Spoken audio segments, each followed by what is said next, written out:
class and equipment change put him back in the winner's circle. After a monster maiden win at Belmont, Take Charge Aubrey struggled in her stakes debut. She looms large, cutting back in distance in today's 8th race. And My Roxy Girl has been runner-up in 8 of 16 lifetime starts, including 5 in a row. Today, she returns to a distance she has tried just once in her career. That earned her the 3rd victory of her career. We'll see if she could do it again at that 7/8 distance coming up. Welcome to Saratoga Live. It is presented by Claiborne Farm. 100 years of doing the usual unusually well. Good to have you with us on this Monday afternoon here at Saratoga Springs as we close out another week of action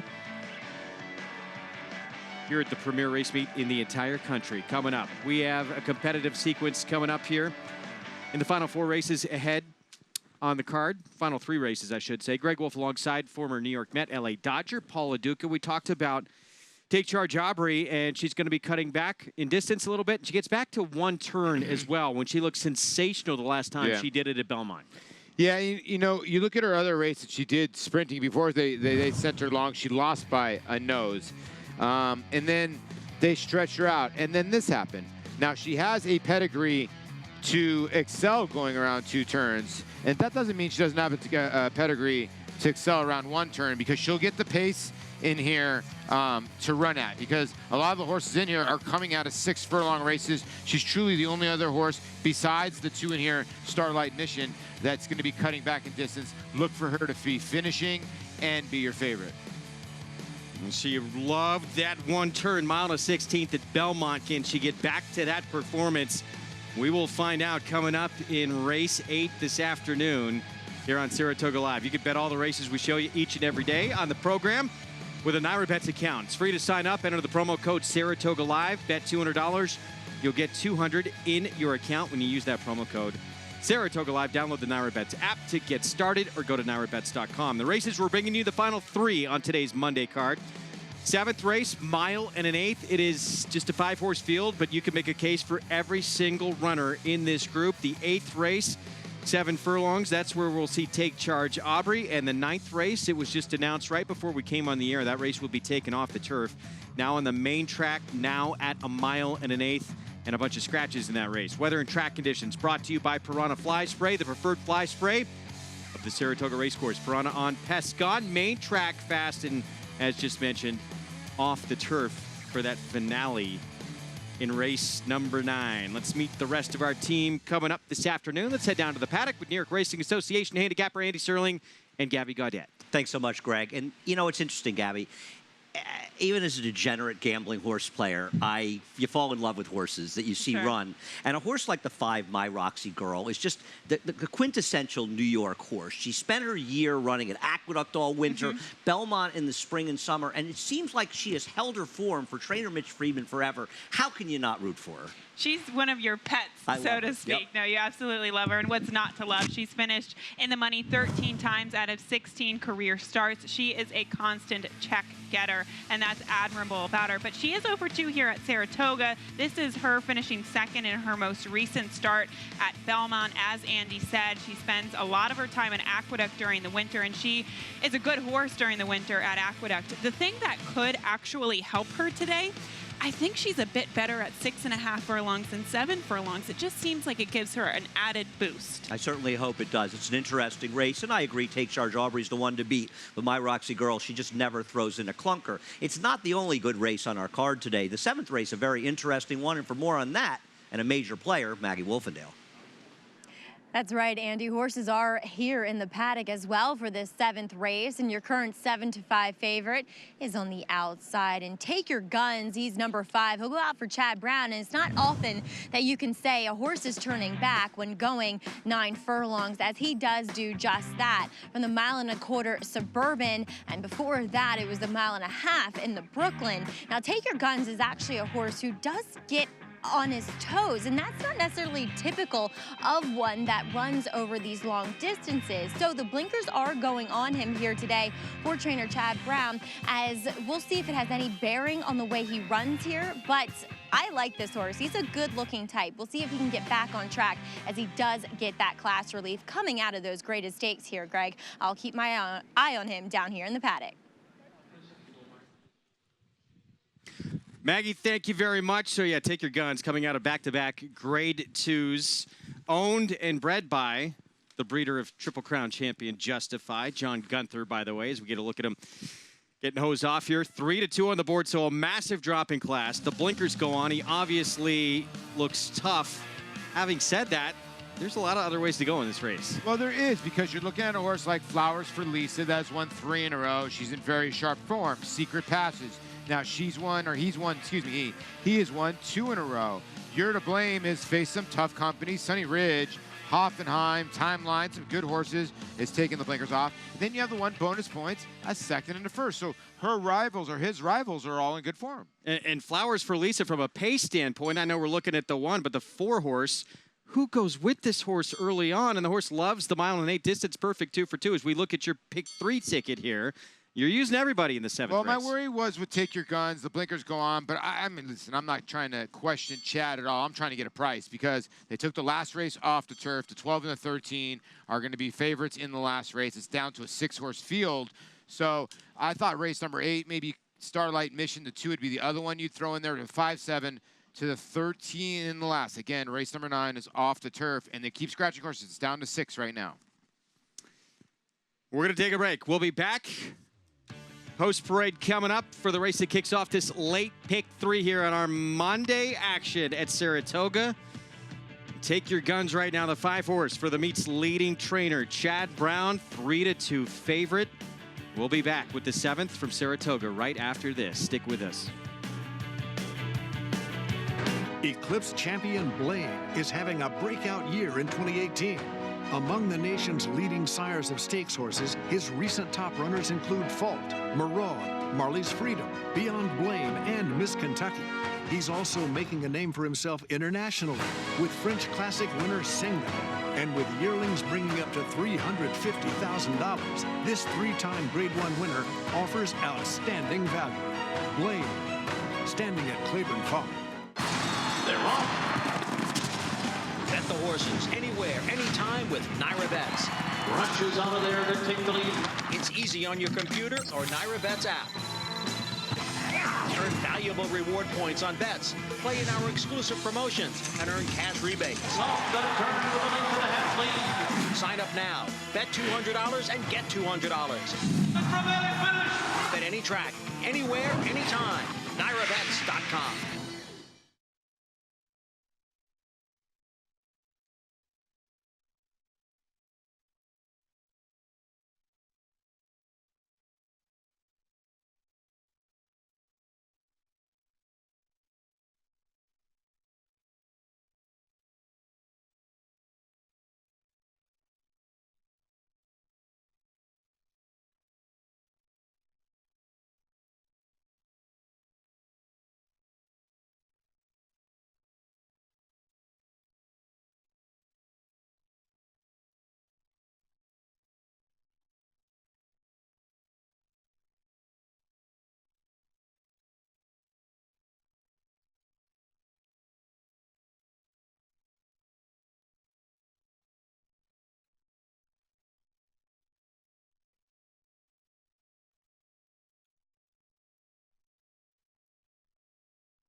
Welcome back to Saratoga Live, and that puts a bow on sale season up here at the spa as the New York-bred yearling sale concludes over at Fasig-Tipton.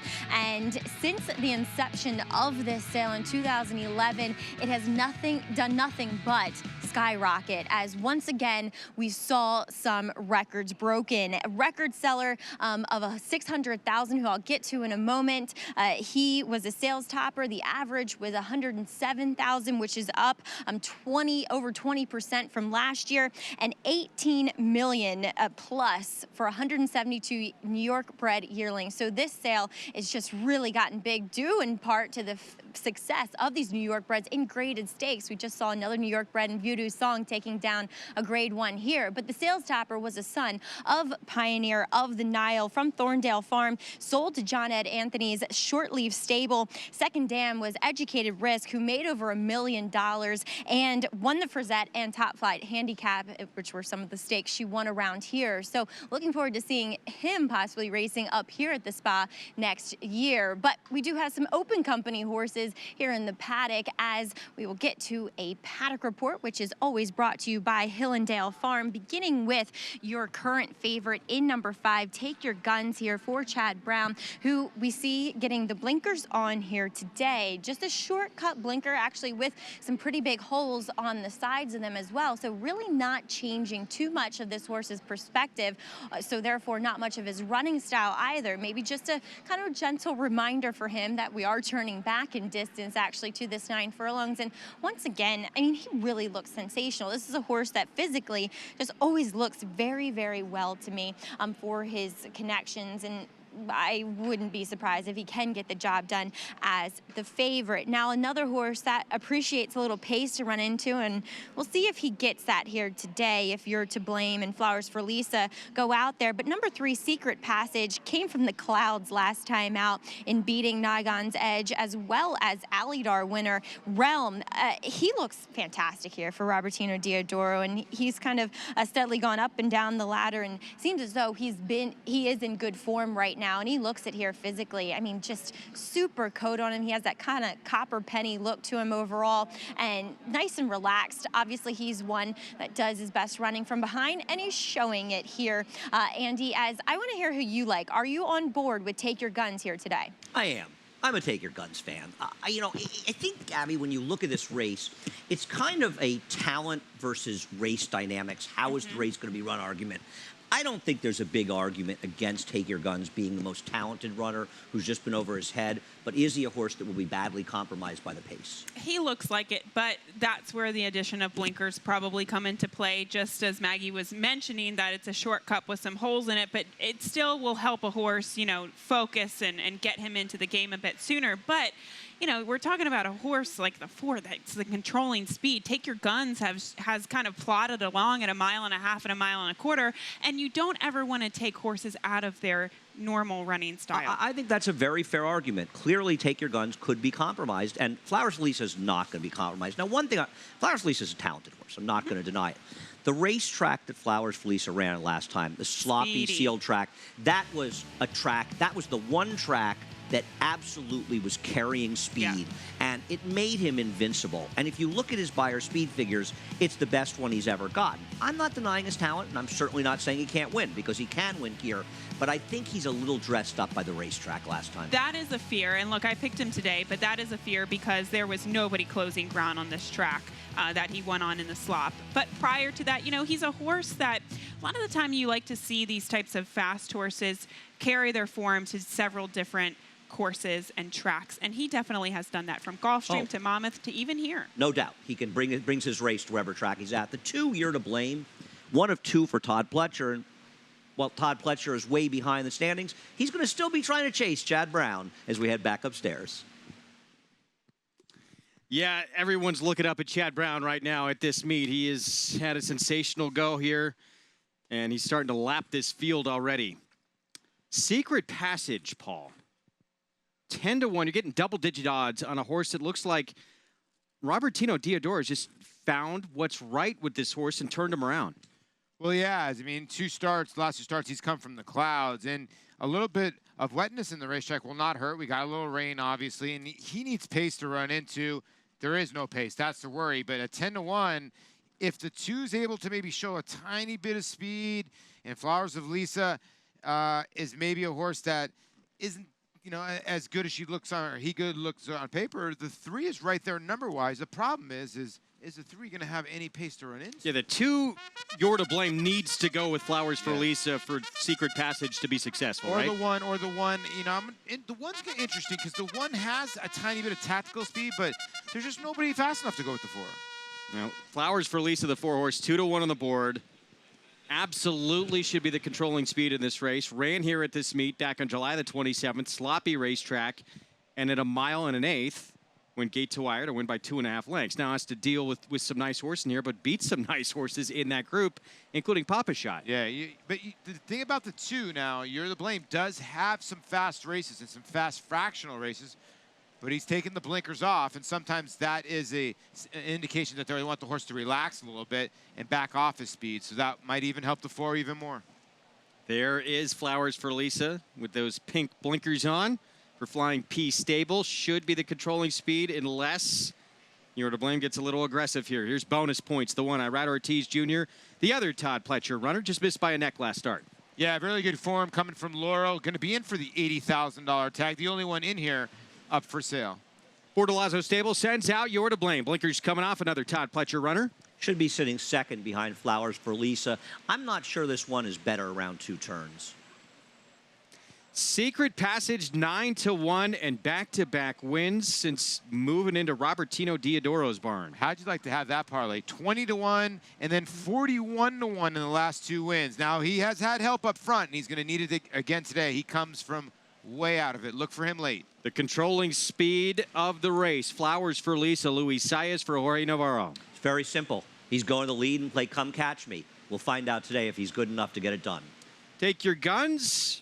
Owned and bred by the breeder at Justify. Blinkers going on, trained by Chad Brown. Yeah, and this horse is cutting back to distance. Definitely the horse to beat. You mentioned the blinkers going on, and Chad Brown, not only is he one of the best trainers in the business, he is one of the best trainers in the business because he's great at making adjustments, and that's why he's 26% putting blinkers on. That's a great stat. That will be key to watch early on with the 5. How much more forwardly placed is he in this race? Because he usually comes from pretty far out of it. You can get involved with our show each and every day without risking any of your own money and play for real prizes. Go to NYRA.com/showdown. Watch your name climb that leaderboard, and you're competing for, among other things, a grand prize of a 2019 Belmont Stakes ticket package. Visit NYRA.com/showdown to get started. I entered today. Did you? No, I did not. Okay. Because, I watched you play, and I want to root for you. Oh, thank you, pal. Yeah. I appreciate that. I didn't want to play against your picks. I like that. What I mean? I'm not an RA error. You know what an RA error is? No. I root against her. Okay. Yeah. You're a team guy. I like that. 3-2 on Take Your Guns here for Chad Brown. Blinkers going on. So with the equipment change, I mean, you don't see anything in the running line to suggest he's even going to stay remotely close to Flowers for Lisa. How much are they going to make a difference here? Yeah, here's the thing. We always talk about when you drop down in class, your speed enhances. Now, Flowers for Lisa's in great form. She's going to go to the front end. But when you look at Take Your Guns, his company lines, he lost to Patch first time out. He lost to Timeline third time out in the Peter Pan. And then he went on to beat Uncle Size, turned out to be a solid horse. Then he ran into Opportunity and Diversify. I mean, this is a different ball game than what he's been facing. It is. But I want to ask you guys, if we could bring everybody in on this if you're on. I'll start with you, though, Par. Are we just making this race too difficult? We have a lone speed that we know likes 1 1/8 has already won on the meet at this on the track at this meet, I should say, in the 4. I get it, but I just don't know if he's as talented as the 5. The 5 might be good enough to overcome that. Yeah, I think I know Flowers for Lisa can wire the field. I understand he's the controlling speed. I think the Take Your Guns is a superior animal in this field, and I just think the old best horse angle is going to play out. And not only that, we were talking about him getting a class really from the Suburban and the Brooklyn. I even remember seeing him in the Brooklyn, and he is just a high-energy type of horse. And I actually thought that he had distance limitations, going 1.5 miles and 1.25 miles. So you could not only argue that he's dropping in class, but he's also actually getting back to a preferred distance.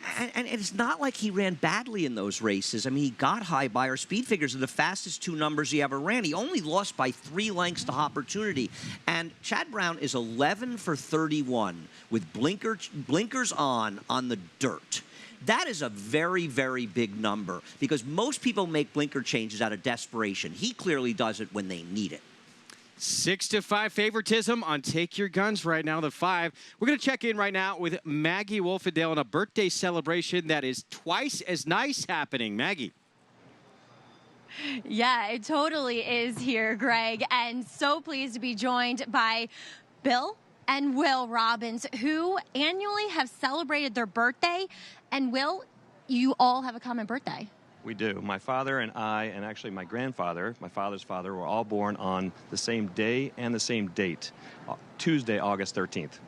Wow. And so you've been celebrating this, Bill, for how many years coming up to Saratoga to celebrate your birthday? Oh, in Saratoga, probably 55 years, maybe.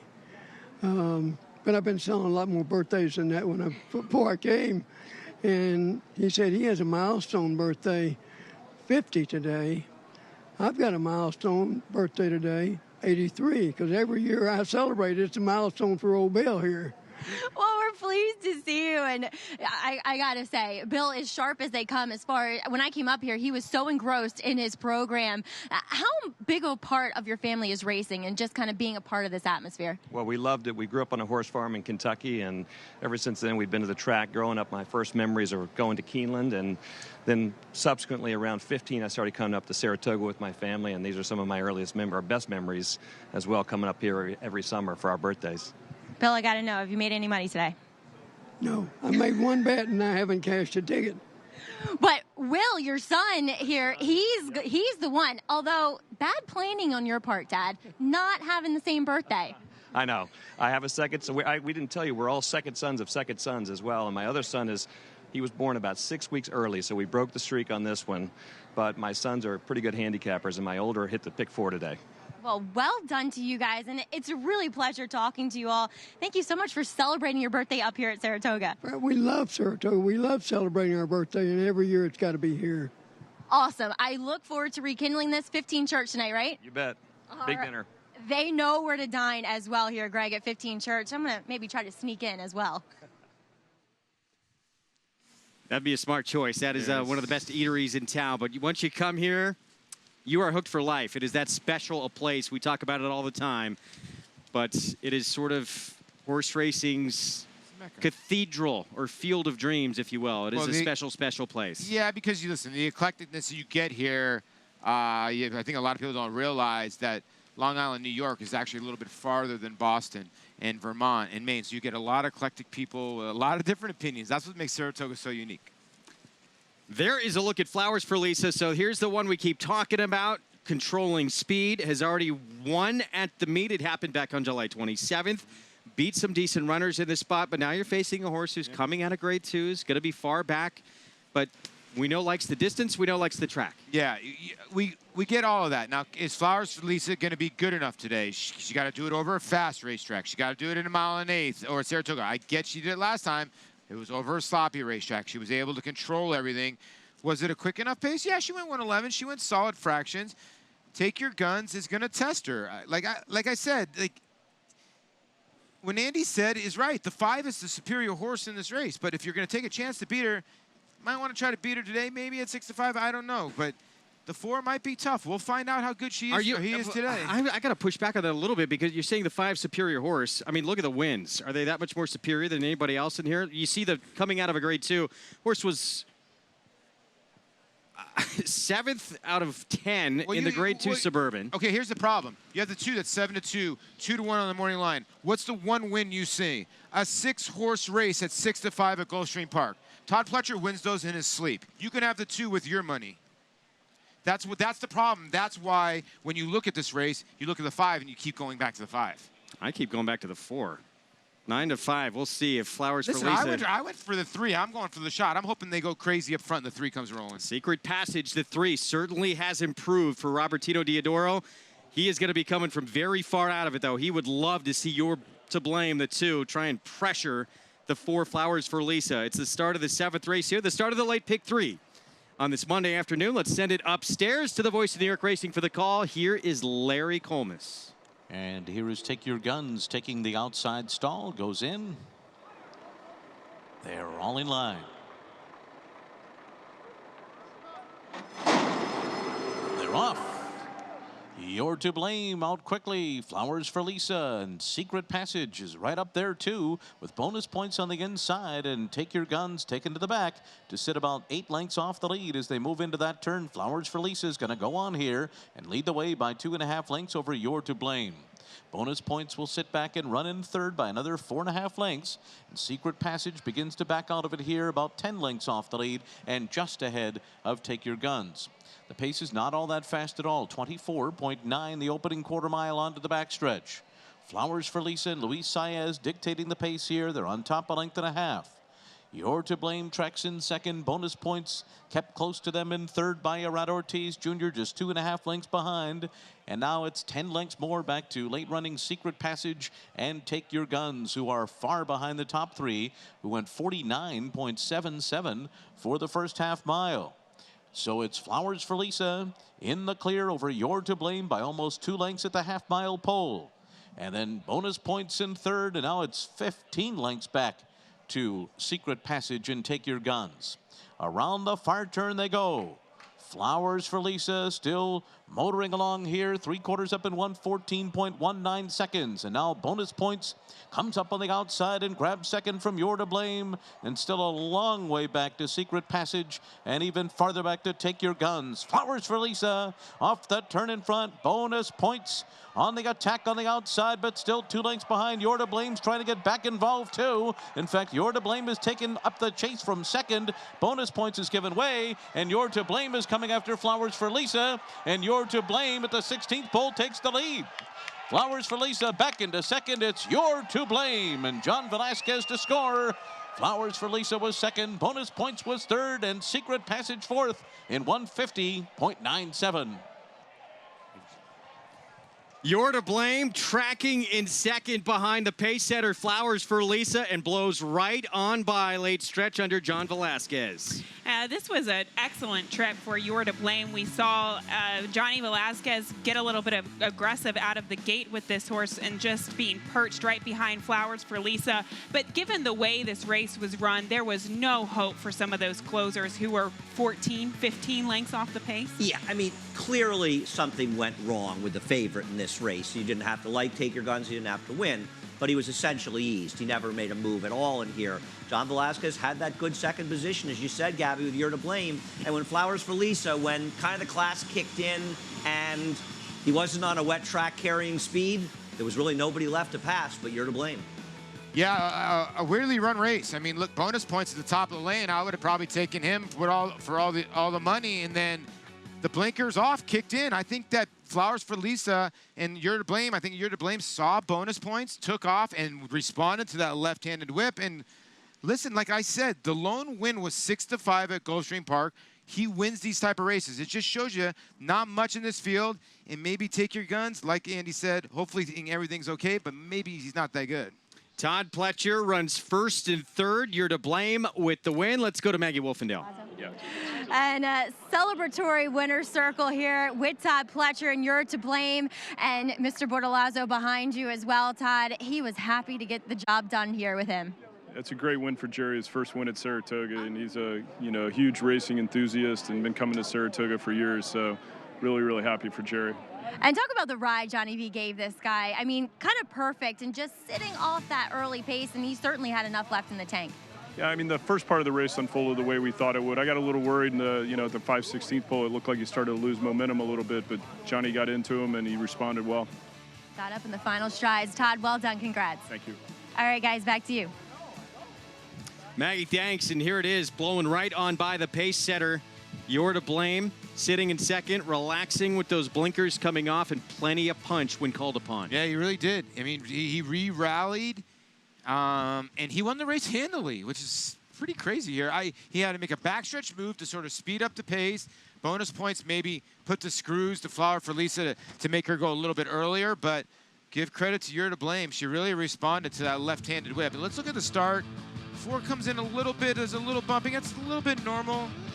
I don't think it takes any steam. He was able, Luis Saez, to do an unbelievable job.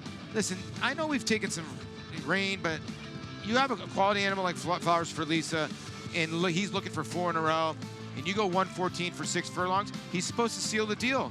You're to Blame was just better than him today. You're to blame. Picks up the 4th win of his career here. That equipment change helping get him to the wire first in here. And Todd Pletcher with the victory. This 4-year-old son of distorted humor, excuse me. And Todd Pletcher running 3rd as well with bonus points. Flowers for Lisa has to settle for 2nd. Picking up that Boston accent I was talking about. I wasn't trying to. Yeah, this one is the son of distorted humor out of the Malibu Moon Mare. Bon Jovi girl. Wow. Congratulations to Bartolazzo. Should have known this hunch play. I walking down Caroline Street last night. Someone I heard doing karaoke playing Bon Jovi. No, we're not playing John. Good karaoke guy, yeah. Naira Betts, late pick 5 follow along. You get $13.80 in the first leg. Open it up a little bit here. Next 2, fairly formful. And you're going to get everybody in that last race. That's we have the all up because once this sequence started after it was already underway, that last race was taken off the turf. So didn't want to make it unfair to anybody. So no matter who you have in that last race, if you're alive going in there, you hit the pick 5. Yeah, and that's the way it is. Same with the pick 6, although the pick 3s, it was announced before that, so we have to move forward. There we have the 5 and 7. So listen, the 2 was 2-1 on the morning line, but was their complete 3rd choice in the pick 3. So that pick 3 is not that bad. Even if you have the all in the pick 5, you might make some money. All right, so the 7th in the books, you're to blame. Impressive performance here. And how about that for Bortolazzo Stable? Breaking through here. That's pretty cool, no? At Saratoga. Let's go downstairs to Maggie Wolfendale. You want me to hold this? Jerry is, Okay, look, an ultimate gentleman that I have here with Mr. Jerry Bortolazzo. And Jerry, I mean, you are over the moon. Yeah, I've raced here so many times that I've never won until today. This is paradise for me. I'm so happy. And Johnny V, I'll tell you what, Todd got that horse ready, and Johnny in the last 100 yards, I thought he was going to carry the horse over the finish line. So really, we're really happy, really happy. And, you know, you've tried, and just to break through like this, with a horse like You're to Blame, who had been competing in stakes, and you just kind of saying, all right, I just need a win here with an allowance. That's right, because like I say, 2nd in the Schuylerville, 2nd in the Saratoga Special, 3rd in the Oval. I said, okay, allowance race, we're going to win, we're going to win. So it's great, you know, it's really great. I've only been in the business about 6 or 7 years with Todd. It's been fantastic, but I think Todd's about to throw himself over the railing before me to win a race here, too. So it's a monkey's off his back, you know. The relief was evident on Todd's face, but Jerry, we are so happy for you. Congratulations. Well, I appreciate it very much. Thank you. Have a great day. Thank you, you too, and I'm sure some celebratory dinner tonight as well for Jerry. Here, Greg. Well, he loves this game. Back in, I want to say it was about 2008. And he's a former doctor. Yes. Got misdiagnosed by a doctor, told him he had a year to live. He got another opinion. Of course, he's fine. And he said, well, what am I going to do with all this extra time on my hands? Fell in love with the sport of horse racing. Dad took him to the track growing up in San Mateo, California. And he's been slipping away to the racetrack ever since, and now deeply involved, and now he's a winner at Saratoga. So I'm guessing he probably tells his patients, you should get a second opinion, right? I think he always is sure to say that. The 8th race, it's a New York-bred entry-level allowance. It's at 7 furlongs. We talked about Take Charge Opry in the open, getting back to 1 turn, getting back to 7 furlongs. Yeah, the horse to beat by far. Again, though, the pace makes the race, right? Starlight Mission, the 2 could be the horse to beat. As you look, Johnny V, that's the walk you get to see. If you come to Saratoga, you can shake a jockey's hand. How about that? Get right in that jockey lane there, and that's where you get those autographs. Maybe Todd Pletcher will actually give you one, too, if you're nice. Selfie time. We're going to take a break in the action. I think Todd approves of the ride. Well done. They're up at dawn to catch all the morning moves of the equine stars that you see in the afternoon here at Saratoga. We'll take you behind the scenes with the clocker when we come back on Saratoga Live. His record-breaking accomplishments on the racetrack paved his way here to the Stall of Legends. Now retired to stud, we welcome the dawning of a new era as this esteemed champion hopes to stake his claim to immortality. His blazing speed and striking good looks have been passed down to his remarkable first foals. Foals that will carry the flag of their famous father and one day hope to break records of their own. Medication-free and undefeated in sprint competition. Run happy, standing at Claiborne Farm.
Hi, I'm Rich Gazer, 51.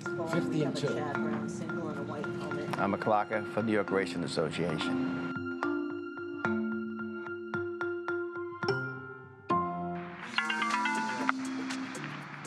Jimmy Jerkins was Candy Graham.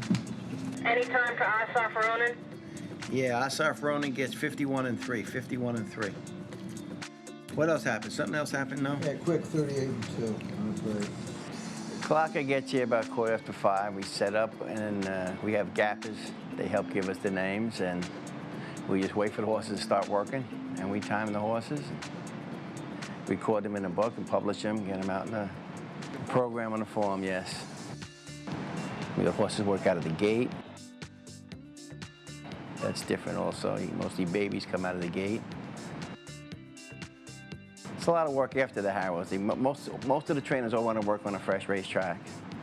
So in the morning it goes slower, and then at about 8 after the harrows, they all come out at once. Okay, 48 and 4. And there was another horse that looked like it came through like 2-minute licking. You know, he's going pretty slow. Okay, and the other one's coming out. Who was that? That was just now. Which one was that? And the fact that this is coming next, 5/8. And the second name? All right, thank you. When you get to know, you know the outfits, and you know the people that work for them outfits. So after a while, you know the people that get on certain horses too. You see the same guys, so you get to know the horses pretty good. Fastest work I ever recorded was a horse of Bob Baffert's, went 3/4 and 8 and 1 here, and which is really fast, 6 furlongs and 8 and 1. I thought I was short on him, and I told him 1:14, and he said no, you went 8 and 1. Yeah, the Bullet's the fastest work of the day at the distance. Handy and breezing. We put most of them breezing most of the time. Handy is when they're scrubbing a little bit on her. Favorite part of the job is getting up early in the morning and coming early in the morning. You know, it's great being here. You know, Belmont's nice. You get to go to Saratoga in the summertime. That's 23 and 2 your last quarter. Day starts awfully early, and that's where the clockers do their work here for the main track workouts up at just past dawn, 5:15 in the morning, and that is some busy work. And sometimes chaos ensues in those morning works too. Yeah, you can see that right below us. And listen, I sat there and watched those guys. It's amazing what they do. They have to clock one horse, find out which horse is. Some of the horses are unnamed. You got to find out which one's on the inside, which one's on the outside. And it's just like, no pun intended, like clockwork. They really have it down to a T, and then they'll put in their things. And they do lean on each other a lot, because they'll ask, hey, would you get that in? Are we close enough? This and that, and they work together. And they do a tremendous job. And listen, they're up at early doing this, 4 or 5 in the morning, trying to get works. And sometimes I'll even call Mike Walsh, one of my good friends from the DRF. He's like, I didn't see the horse. It's 4 in the morning. It's too dark. So it's a tough job, and what they do is amazing. Well, it might have been Rich Gazer, who you saw in that piece, who caught Catholic Boy, who was back on the work tab this morning here on the main track at Saratoga with Javier Castellano up, winner of the Belmont Derby, the Pennine Ridge, beating Analyze It, coming from being passed in both those races to beat it. But now it's back to the dirt, and he's on to the Travers. I mean, he couldn't be doing any better, right? I mean, he's coming off 2 straight wins. Jonathan Thomas, I think, is just keeping him happy and healthy, which he looks like in this work. I don't think they really need to do much with him, just to make sure, okay, hey, buddy, you're back on the dirt now. Let's get your mind off the turf, because we got a tough task ahead of us. Remember, he was a winner of the Remsen on dirt on the road to the Triple Crown late in his 2-year-old campaign. Here's trainer Jonathan Thomas on that work this morning. He just was moving very well, and I thought he got into a good rhythm with Javier. And you know, every panel was almost identical. It was 12 and 1, 12 and 1, 12 and 1, 12 and 1. And it looked like he got a hold of the track. So, I mean, right now, I'm pretty pleased with it. But I thought last week and this week he put in two good works. And you know, if we're not fit now, we're never going to be. Turning out is part of our program at home and here. I think it's a good chance for them to. Couple minutes away from people, and they get to be horses and roll, and it's good for them physically. And yeah, I mean, that is probably one of his, like, the horse's favorite things to do. I mean, he loves to be outside and rolling. So, you know, our job is to try to keep him happy, and I know that's for sure one thing he enjoys. It's really the last prestigious 3-year-old race at a distance that we know he excels at, being 1.25 miles. And right now, with his resume, he's really knocking on the door into some major stallion farms in Kentucky, and this would really be the race that puts him in. So from a management aspect, you know, it'll add immense residual value to him. And, you know, that's something that, you know, we need to be thoughtful and mindful of for him and his owners. Well, here's a look at the field for the run-happy Travers and the likely contenders for the race on August 25th, the Midsummer Derby. It is a phenomenal field, and Wonder Gadot, all this made about, Philly facing the boys. These connections want to try and go after that championship. They don't believe it's wrapped up. If they win this race, even though Monomoy Girl is the runaway division leader right now, she's not necessarily doing something all that different. She has beat the boys the last 2 starts, winning the first 2 legs of the Canadian Triple Crown. Yeah, she won the Queen's Plate, then she won the Prince of Wales at Fort Erie, and she destroyed that field. And Johnny V just took no chances and just took her to the front end. They put blinkers on her the last 2 times. We interviewed Mark Cassidy on Saratoga Live, and he said, boom, basically, she thrives on racing and loves it. It's the reason why they're coming here for the Travers, because she likes this racetrack, and she's doing so darn good. And she thrives at 1.25 miles. He believes there's no one better in the 3-year-old division, maybe male or female, that is better at that Travers distance of 1.25 miles. It's going to be fascinating to see.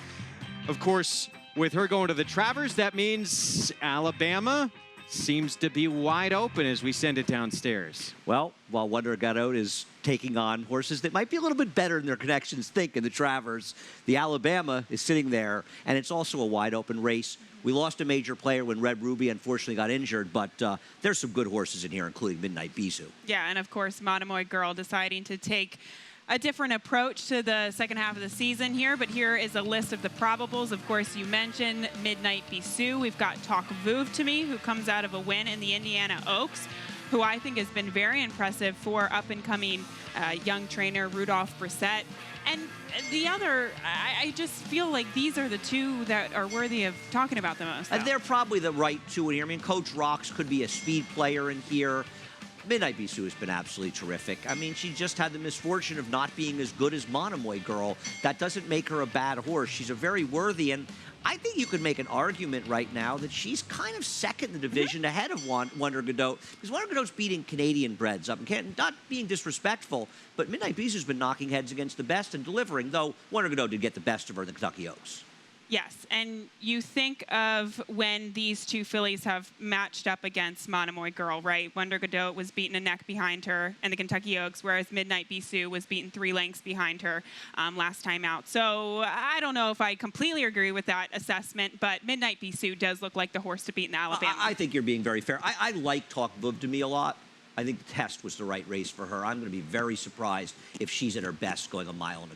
We'll see, but why not take a shot with a horse who does seem like she's improving? And, you know, the thing about Rudolph and his horses, it seems like he takes time with them in between races, and she could be firing on all cylinders come Alabama. Still a lot more to come and a lot more excitement to come at Saratoga and on Saratoga Live. Jose Ortiz getting ready in the Jock's room. He may not win the title, but he's going to get ready to make a run for it. You know it's coming.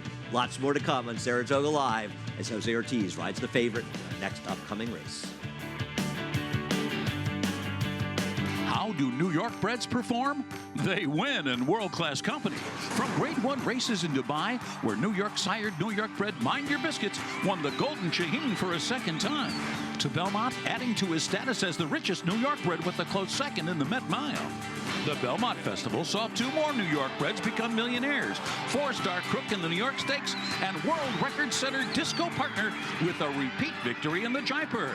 New York-breds, get with the program. Lightwood switches back to the outside. Exaggerator down to the 16th pole, but Exaggerator has turned the tables. He has won the Preakness. He has won the Travers over American flag. Irish War Cry has won the Wood Memorial.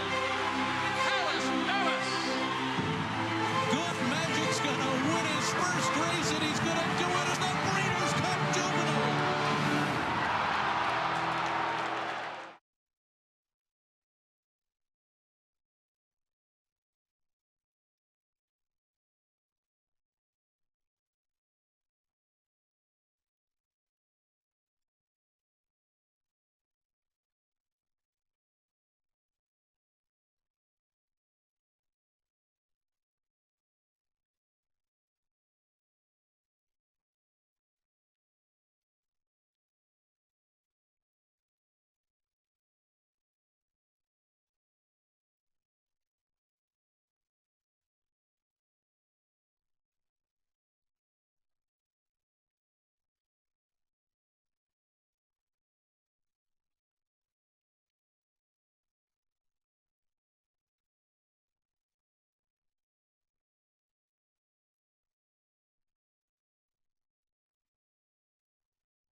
Back on Saratoga Live on this Monday afternoon and going on to the track today. Berkshire Family Mondays, wide variety of family-friendly activities, games, attractions, educational activities, and most everything is free with the exception of one each week that's designated to support a local school or PTA. Right. I say we get all the talent involved and have a little Papa Shot contest. Right now, Gabby Gaudette downstairs is jealous because she can do that dance. And she can hit the 3 balls as well. We learned that on our show during the week of the Jockeys versus Trainers hoops game going on. She showed off her form. 8th race, 7 furlongs. New York-bred entry-level allowance. There she is. Take Charge Aubrey. Coming back from Finger Lakes, the New York Oaks, a little bit too stiff competition for her, and she faced a good one, actually, in that spot. A horse for Linda Rice, who's won 3 stakes, won 5 of the last 6, so no disgrace in getting beat by split time. No, and she tried to run early with the group in a 10-horse field, and she just tired out a little bit, but she's the one to beat now, cutting back in distance against the rest of this field. Let's go to Maggie Wolfendale for a paddock report. It's brought to you by Hillendale Farm, now standing Byron for $15,000.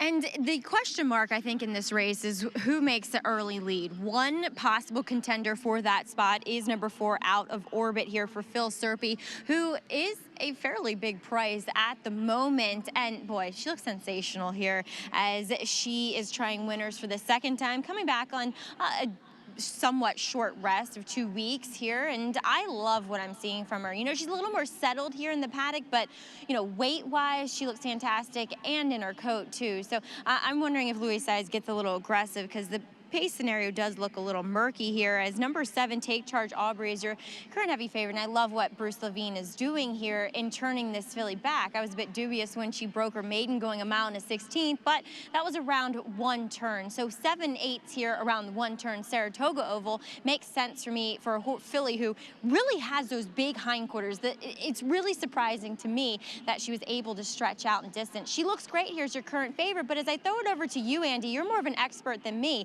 Does it feel as though this track is playing a little bit kinder to horses who have more early speed? Well, it seems like that, Maggie, from a lot of the race we've seen, but then you have a race like our sixth race today, where the whole field was spread across the racetrack, so it may be somewhat situational.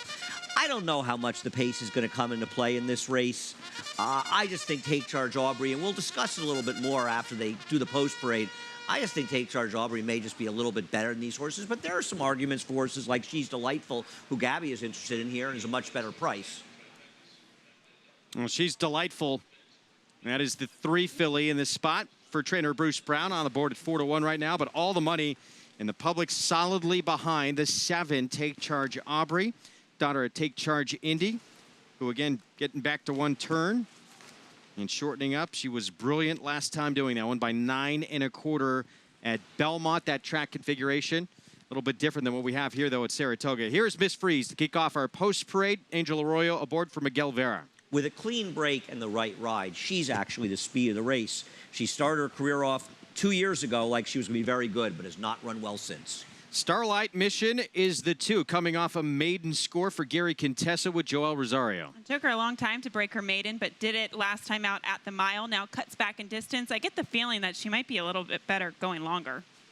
It's a gray filly by Mission Impossible, trained by Bruce Brown. She's Delightful with Javier Castellano. Did have a wide trip last time out and didn't run badly, and this is an easier spot.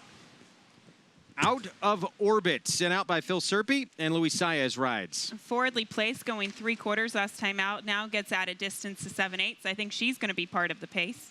My Roxy Girl, she has an affinity for running second. 5 straight times she has finished second in her career coming into this spot for Mitchell Friedman. But she does have the 3 wins as well, so it's not as though she can't find the winner's circle. What you got to love about My Roxy Girl is she shows up every time. And her only try at this distance was a win as well. American Mission, David Cohen for Michael Lauer. Some of her races were actually decent in Indiana, but she hasn't translated that form, at least in her first start at Saratoga. And the favorite now 3-2. Jose Ortiz rides Take Charge Aubrey for Bruce Levine. I think she's the worst to beat cutting back in distance. She may prefer less distance, and she cuts from 2 turns at Finger Lakes last time. So that's your field for race 8 here. 7/8 of a mile as we take a look again at My Roxy Girl. And Andy brought it up. Yeah, a lot of seconds. Half her career starts she has run second, but she does own 3 victories overall, and that's better than anybody else in this race. Yeah, she got a neck win, and then she does have one win where she did distance herself, so she found a group. But she's tough to throw out because she fits so well in this group, and you look at her numbers, and you see a lot of seconds. She just doesn't love to seal the deal. But I don't know if you want to take 3 to 1 on her because there's other horses in here that you can get a better price.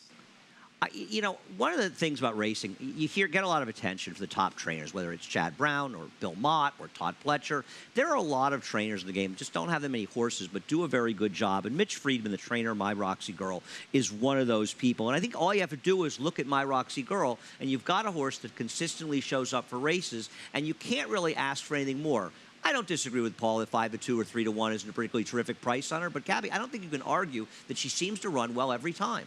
I'd love to have her in my barn. She's made $215,000, and that is a lot more than anybody else has ever made in this field. So she's consistent, she's reliable, Durable. and I think she's better at 7 furlongs than 6.5. But this is my top pick, the 3. She's delightful. I really liked her last time out, and it didn't pan out too well going against the likes of Satisfy. But she didn't have the easiest of breaks. Now I'm going to disagree with the comment lines that said that she was jostled early. I didn't really see that in her trip. But she was about 4 or 5 wide the entire time, and she's getting back to a fast track. And, maybe it was her only time on a track with any bit of moisture in it. I just liked how she was improving late last year into early this year. I think it's a very fair argument, Gabby, the wide trip. And you look at her buyer speed figure in January before the 5-month break. That was a 68 buyer. That's the kind of numbers that Take Charge Aubrey is running. It's not as fast the best race for My Roxy Girl, but theoretically she's supposed to improve. And if you put her trip in last time, as you say, some moisture in the track. Today is the day she's supposed to show up and run her best race. And that's when you want to bet a horse, when the situation is right. And the situation may be right for her. Now she has to go out and deliver. Building up to a crescendo, hopefully. And she's also got a little bit of natural speed. And, I think that she can kind of position herself in an okay place, whether or not it depends who goes in front of her. I mean, talking about the pace scenario, the 1 could go, the 4 could go, the 6 could go if she gets a clean break. So, there could be a contested pace. Javier Castellano knows that as well, and he's likely to be sitting behind those horses and getting his position going forward. And I do think she's a very viable alternative. 4 to 1 is the lowest I would take on her, though, in this spot, but I think there is a very good argument for her. So a few other ways to go perhaps in this race, but it seems like most agree today is the day for Take Charge Aubrey from the outside here, getting back into the winner's circle. Well, yeah, I mean, listen, her win going, against Older in her 3rd career start, if she runs that race and repeats it, she wins the race. It's just the bottom line. And she's just better than this group. But if she doesn't, it includes a lot of other fillies in here, and we talk about this a lot. 3-year-olds and 4-year-old fillies can improve overnight. Yeah, and there's no guarantee. Look, she went to Finger Lakes. She faced a really tough runner, going 2 turns, which appears maybe it's not her game. But maybe that maiden win at Belmont was the best we're going to see from her. You just don't know at this point. As you get a look here at the 2 at 8 to 1.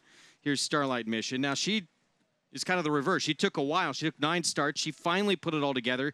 She just barely did so last time out at Belmont by a mile. But sometimes horses, they finally get that win, and then something clicks. Yeah, she's interesting. Well, she finally went to the front end. They changed the tactics with her, right? She was a closing sprinter or closing 1-turn horse. They went to the front last time. Didn't go super slow, 111, and then the horse just kept on going. Now what happens today? I don't think she's fast enough to get to this lead, but she has shown that she's passed horses before. And she finished ahead of My Roxy Girl before in her career. My Roxy Girl, the 5 horse on the board at 3 to 1. The one with a lot of seconds on her resume. Coming up, race 8 from Saratoga. We'll have that for you next. They're off. Bet the horses anywhere, anytime with Naira Bets. Rushes out of there to take the lead. It's easy on your computer or Naira Bets app. Earn valuable reward points on bets. Play in our exclusive promotions and earn cash rebates. Sign up now. Bet $200 and get $200. Bet any track, anywhere, anytime. NairaBets.com. Once again, among the world's leading sires of stakes horses and graded stakes horses, Warfront has sired 8 champions and 8 millionaires. Recent Grade 1 winners include European champion U.S. Navy Flag and Lancaster Bomber, plus an ever-growing list of 2018 graded stakes winners.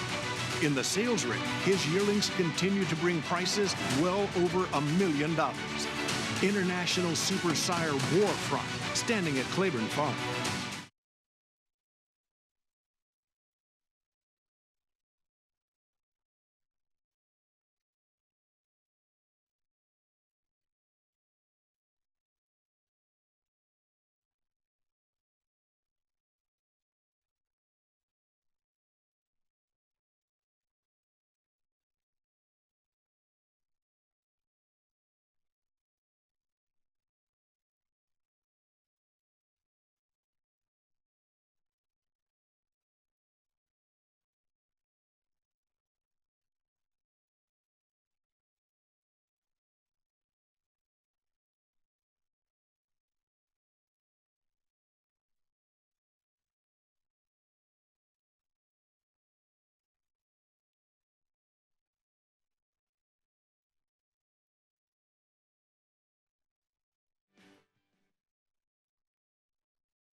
Welcome to Saratoga Live. Those just tuning in, good to have you with us here this Monday afternoon as we bring this week to a close here at the Saratoga Race Meet, the premier meet in the entire country. We have race 8 coming up. Just a minute to post here. We are off the turf of the nightcap in race 9. We'll have that for you as well. Greg Wolf alongside former New York Met and Los Angeles Dodger, Paul LaDuca. And we've talked about this filly on the outside in this race coming up quite a bit. Take Charge Aubrey, the 7 filly in this race. Getting back to one turn. She was sensational when she broke her maiden 2 starts back. Coming out of a stakes race, going 2 turns, back to doing what she likes. Yeah, and what happened was, you know, you look at the form, this is a mile and 16th. Well, at Belmont, a mile and 16th is 1 turn, and there you see her right there. Now she's cutting back in distance where the rest of these runners are not. Besides the 2 is as well, Starlight Mission. She's cutting back in distance. But the rest of these runners are actually going an extra furlong. There's no worry, and you got a pretty good jockey on. Yeah, your reigning Eclipse Award winning rider, Jose Ortiz in the irons. With more on some of the other runners in this field, let's go to Maggie Wolfendale. And Greg, number 3, she's delightful, taking a bit of money. I mean, Javier Castellano riding here for trainer Bruce Brown as she is kind of third off of that layoff. And you know, going back to when she first came off the bench and last time too, she was really, really nervous. But Bruce Brown kept her with the pony here today. She was very comfortable walking around her tree, kind of by herself with the pony the entire time. She's remained that way out on the track too. And I only can think that that is a positive sign for this daughter of Mission Impossible. We'll see how she does here. As number 1 is Miss Freeze. Now she is second off the bench and she has had a lot of stops and starts in her career. If she could ever get back to her maiden breaking score, which was first time out in a stakes race, then she'd be competitive here. But everything since then has said no way. She looks great, though. I mean, she is dappled head to toe. Here, she'll make her second start from Miguel Vera.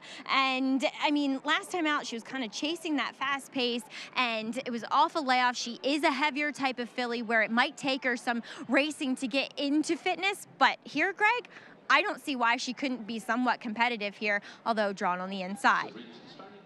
All right, Maggie, thanks. Yeah, she chased a blazingly fast pace in that return at Monmouth, which you had to figure she definitely needed. She'd been off since October. She came back July 27th. They went 21 and change, 44 and change, and she was sitting right off that. Yeah, she was, and she hung in there, so she could be a handful in here. This is going to be very interesting what happens early. 9-1 on the inside runner, Miss Freeze. Will she try and go to the front in this spot? Even money now on Take Charge Aubrey. The 7 on the outside has been favored throughout the wagering. Can she pick up the second win of her career? There she is, about to load up. Take Charge Aubrey, your favorite. Let's send it upstairs to the voice, New York Racing, Larry Colmus with the call. They're all in line.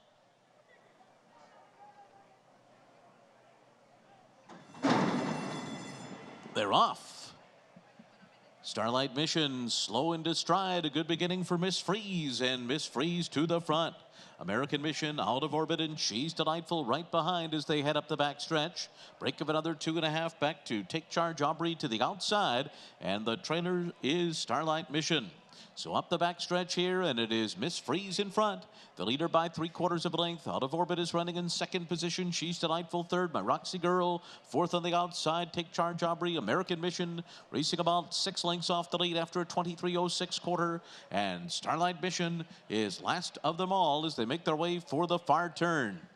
Angel Arroyo and Miss Freeze on top. The lead is 1.5 lengths. Out of orbit continues to pursue from second. My Roxy Girl is third on the outside as She's Delightful saves ground through a 47.05 half mile.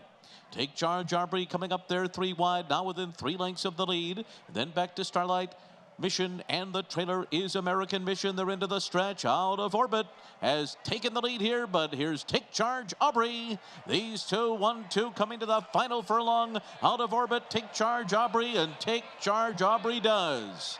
Take Charge Aubrey to the front, pulling away from out of orbit. Up into third is Starlight Mission. Take Charge Aubrey, and Jose Ortiz under the wire, 4 in front. Out of orbit was second. Starlight Mission third, and She's Delightful in 1:24.96. Take Charge Aubrey sitting off the pace, patient, and when called upon, just bursts away from this group here. Gets a second win of her career. Yeah, we were trying to figure out what the pace scenario was going to be like in this race, and we saw the one Miss Freeze just pop out of the gate and set the pace with a 4 out of orbit just kind of on her flank there. But Take Charge Aubrey, given her running style, she just kind of swooped wide and ate this field up. Yeah, she really did. She's the best. When this, I try to tell people, when this happens, they're the best. They just go around horses into a paceless race. I will say, she was much the best. I think the 2 was the second best. She has a legit stumble at the start, and she made up some late ground. Yeah, Take Charge Aubrey got a very nice ride by Jose Ortiz. He got to the rail. She broke well. It always helps when your horse breaks well and indicates sharpness. She dropped back, but Jose dropped her over the rail. He saved ground in the early part of the turn, and then he angled her out in the 3 and 4 pass. So he took a horse from the outside post to close her, and he found a way to save as much ground as he could. Did it really matter? In the end of the day, it didn't, but it might have mattered. And I thought it was a very, very good ride by Jose on a horse, as you both said, was just best. 2 wins today for Jose Ortiz, creeping up the standings. Still got a little work to do, though, to catch his older brother, but he's up to 18 wins for the meet. The 2-time defending jockey champion here at the Saratoga meeting. Glencrest Farm, your winning connections, and Take Charge Aubrey for trainer Bruce Levine. At a very short price, even money. Favoritism here in the 8th. Get the job done. We're going to take a break in the action prices when we come back. And we'll look back to the weekend that was here at Saratoga, from 40,000 claimer to Grade 1 glory. Voodoo song sensational in the 4-star Dave.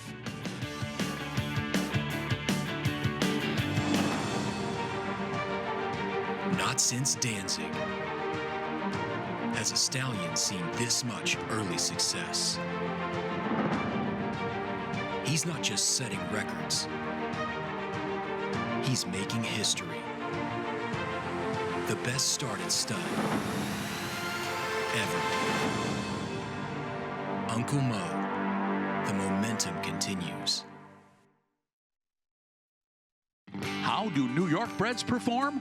They win in world-class company. From Grade 1 races in Dubai, where New York-sired, New York-bred Mind Your Biscuits won the Golden Shaheen for a second time, to Belmont adding to his status as the richest New York-bred with a close second in the Met Mile. The Belmont Festival saw 2 more New York-breds become millionaires. 4-star Crook in the New York Stakes, and world record-setter Disco Partner with a repeat victory in the Jaipur. New York-breds, get with the program. This 3-time graded stakes winning millionaire defeated 20 Grade 1 winners. In the Dixie Stakes, he defeated Canadian champion and horse of the year Up With the Birds and set a new course record at Saratoga.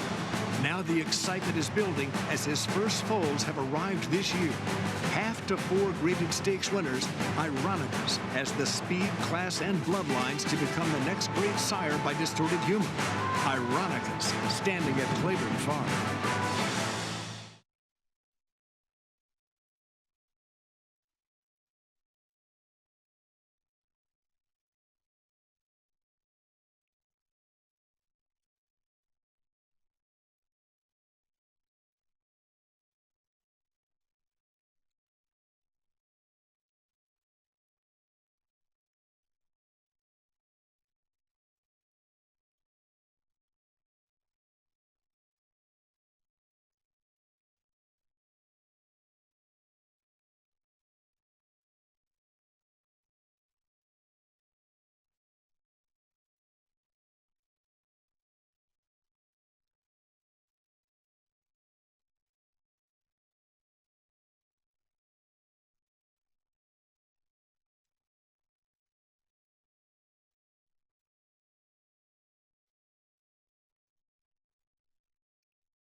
Live look at Jose Ortiz. His second win here this afternoon is Take Charge Aubrey, even money favorite. Taking race number 8 on the card here at Saratoga. Yeah, congratulations, Glencrest Farm, SF Bloodstock, Take Charge India, the Milwaukee Broodmare, Dr. Zick, and is now 2 for 5. Lifetime there you see $4.30. If you had that Grand Slam, pretty good Grand Slam today at $46.25. Leave the quarter at the window though. At least, come on, tip your teller. Yes. She's pretty good around one turn. Let's go to Maggie Wolfendale for more. Here with Bruce Levine and Take Charge Aubrey, securing her second win of her career. Bruce, she did it awfully easily today. She's a nice filly. I mean, you know, she had a little tough luck the first 2 races, and then, you know, we stretched her out. She run good. And then in New York Oaks, I don't know, she really disappointed me. I thought she really would run better. I don't know, maybe the shipping, maybe the different surface. She run good here, and maybe if she's all good and comes out of it good, we'll take a shot in the Fleet Indian towards the end of the meet. And that's going 1 1/8 miles. Is there any trepidation with you going back to the 2 turns like at Finger Lakes? Yeah, it's a big question mark, but Jose thought she would do it. I asked him after the race, so, you know, if she's good, maybe we'll take a shot. It's, you know, it's a big purse, so we'll see what happens. And the way she was powering away from this field, you'd have to, obviously there was still some left in the tank. Yeah, I mean, she just keeps getting better and better. It's amazing how much she's improved from the time she got in, just matured and got bigger, and she's really a nice, great disposition. Well, Bruce, congratulations here. Looks as though you have a nice New York-bred filly on your hands. Thank you very much. All right, Greg. Take Charge Aubrey. As you heard, stakes might be in her future next. Could be. If she keeps improving off what we just saw today on that performance, she could be formidable. Yeah, and she does have a pedigree to just keep going longer and longer. Yeah, you're right. She's getting better. And there is your late pick 5 follow along. It's over. $170.50. And by the way, I got to give credit to our just unflappable host in Greg Wolf. He asked me dead out, look on the Naira app, and he goes, the pick 5 is going to be $172.50. You were $2 off. That was pretty close. But here's the thing, you would have lost in The Price is Right. You went over. That's true. Good point. So I still lose. I can't win it all here. The 9th race, this has been taken off the turf. It was scheduled for 1 1/16 on the turf. It is now 1 1/8 on the main track. New York-breds, $25,000 claiming race. And Vincento, favored right now at 2-1 for trainer Rudy Rodriguez, coming off a win, although that was on the turf. Yes, you have the 12 and the 13 in here who you think would be favorites, but Vincento has good dirt form. Extinct Charm has very good dirt form. Becker's Gallus, he was in here for main track only. So this is actually a tricky little race, and I'm surprised that the 8 is the favorite, Vincento, over the 12 and 13. But like I said, he's got good races. Well, Manny Franco is going to be aboard Vincento, the current favorite right now. We're going to still wrap up the 4-star Dave to come. Last year's 4-star Dave won by world approval. We'll have more Manny Franco coming up in a moment as we look at Run Happy in here. Run Happy, undefeated, perfect 7 for 7 as a sprinter in his career. Never ran with Lasix medication in his incredible sprinting career that culminated with a win in the Breeders' Cup Sprint back in 2015 in track record time. Between him and Catholic Boy rolling in a pen, I think I want to come back as a thoroughbred. I know, it'd be a nice little life, wouldn't it? Well, as I mentioned, Manny Franco, he was on the winner of the 4-star Dave last year. That was world approval. In part, he got that mount. This is believed to be a true story. Mark Cassey says he saw him in the Jockeys versus Trainers charity basketball game. Loved the athletic ability that he saw. And then he put him on his horse because he had to fill in for a jock that was out of town. Not bad for a jockey who just took out his license in 2013. Here's another edition of Run Happy, Jock Talk with Manny Franco.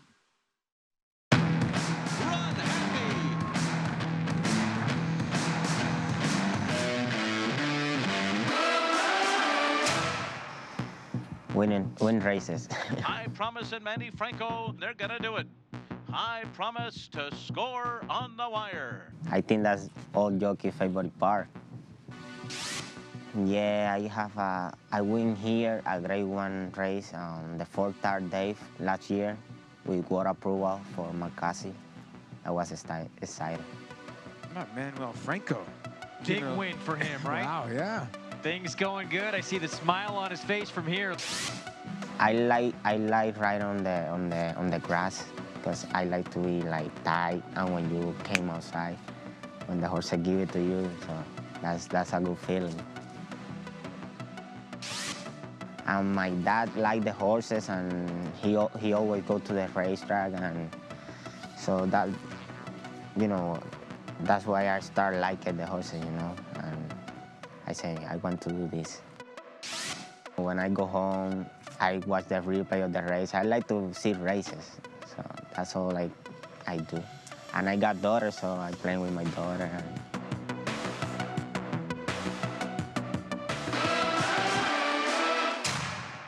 His record-breaking accomplishments on the racetrack paved his way here to the Stall of Legends. Now retired to stud, we welcome the dawning of a new era as this esteemed champion hopes to stake his claim to immortality.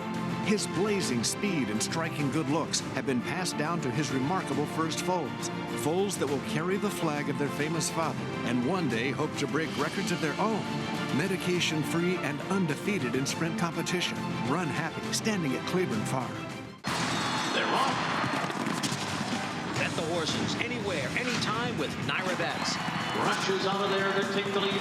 It's easy on your computer or Naira Bets app. Earn valuable reward points on bets. Play in our exclusive promotions and earn cash rebates. Sign up now. Bet $200 and get $200. Bet any track, anywhere, anytime. NairaBets.com.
They're off. Always Sunshine. And as they come to the final 16th, Always Sunshine wins the tail of the cat. Keeps getting better and better, and when he does try, he pours his heart out for you. Sue's Fortune on the charge from fourth. Top of the stretch, Sue's Fortune is taking charge. Sue's Fortune off the turn in front here. Sue's Fortune in front. Virginia Eloise is closing on the outside, but Sue's Fortune's going to hold on. They're off in the four-star Dave. Voodoo Song motoring along here. He's opened up a 5-length lead. Voodoo Song turning for home in front, trying to fend off the competition. Voodoo Song digs in. Delta Prince can't get by. Is he going to do it? He is! Voodoo Song won the four-star Dave. He's a Grade 1 winner. He's a special horse. He did an incredible job last year here at Saratoga. He loves the track. He's become kind of a fan favorite. And so then when you get to Saratoga and say, okay, so what do we do now? Winning the four-star Dave, you know, it's just fabulous. Inspector Lindley is 5 from the top as they come toward the top of the stretch. Inspector Lindley on the far outside, 2. Wide open at the furlong pole. Here's Inspector Lindley. From last to first, Inspector Lindley in the Facing Tipton Lures. Call Paul turning for home in front. It is tight 10 and Call Paul. Call Paul tight 10. Call Paul digs in. Tight 10 tries to get by, but Call Paul's got something left. And Call Paul's gonna win the Saratoga Special. Tricky Escape's gonna be taken on here by Moms on Strike. With a furlong to run, Tricky Escape says, I'm not done yet. Chris DiCarlo and Tricky Escape pull it off in a Facing Tipton way. It's been just a dream come true for all of us. Incredible weekend of stakes action, and Voodoo Song was just sensational, getting a Grade 1 win on his resume. The first Grade 1 for the Schwartzes here at Saratoga, and a horse who was last summer, we all know what he did, 4 wins in 42 days, started out that first win, 40,000 claiming event. Yeah, pretty amazing what Linda has done with that horse. Inspector Lindley was dynamite. What I do love is, like Always Sunshine from Robert Reed and connections like that, Frankie Pennington, and then you see Chris DiCarlo give an unbelievable ride for Lynn Ashby. They upset. You're seeing connections that don't normally win here, and you love the excitement. It's been a great meet so far. Well, we saw some very talented 2-year-olds as well this past weekend at Saratoga, and that's a big part of what this meet is all about, the unveiling of who could be our next stars in this sport. Unionizer got a win for the Bill Mott barn, going 7/8 on August 11th in this performance. Yeah, a lot of people were focusing on the horse that finished 3rd, Southern Phantom, with that white face, but Unionizer was the one that took this field basically gate to wire. And listen, he's a Bill Mott horse. We saw a horse named Mucho move up completely in his 2nd start. This horse did. He's going to have to move up again, but you know what? Mr. Mott has trained a lot of good horses in his lifetime, and I think this horse will keep moving forward. He's going to have to. Meanwhile, Network Effect winning for Chad Brown. This was the debut effort. Andy, this horse went off at a bit of a number as well. Yeah, and he really ran very professionally in there. Sort of inside, jammed up behind horses, taking dirt the whole way, dropped back a little bit, came again, and really came out powerfully and ran down the leader in this race, a Wayne Lucas runner. And if you compare the time of his race of 1:24 and change, it was 2 seconds faster than the other 2-year-old races, maiden races, and there were 2 of them run on Saturday. Very impressive performance. That was a Klarovich stable runner. This, too, a Klarovich stable runner. Feedback, an 85 buyer, winning by 8 lengths, Gabby. Yeah, this was very impressive for this 2-year-old filly, By Violence, who only sold at the Keelan November sale for $85,000. So hats off to Klarovich and Seth Claremont for, you know, maybe kind of bargain hunting for this type of pedigree. I mean, she had a lot of precocity on the bottom side, but this was a breakout performance for this filly. I love Irad Ortiz Jr. Took a peek back. He saw no one within a mile and started just patting her, a few strides before the wire. Here's a look at the weekend 2-year-old winners. Some very impressive performances. Hats off to Jeremiah Engelhardt getting the job done with Sue's Fortune. He had thought about keeping that New York-bred against New York-bred company. Instead, decided to take a shot in the Adirondack, and it paid off. Yeah, and also Cairo Cat. We're going to see a lot of these Cairo Princes, a new sire that's out now. That was a nice win for Kenny McPeak as well. Well, we had another impressive 2-year-old winning earlier today. Hello there. Fog of War, and it's Chad Brown one more time. First-time starter, son of Warfront.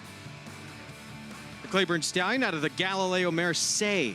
Yeah, you could tell he was a tiny bit lugging in, but when he hit him left-handed and straightened out, this is what Chad Proud runners do. But this horse has got a monster pedigree. Galileo on the bottom side with Warfront on the top side.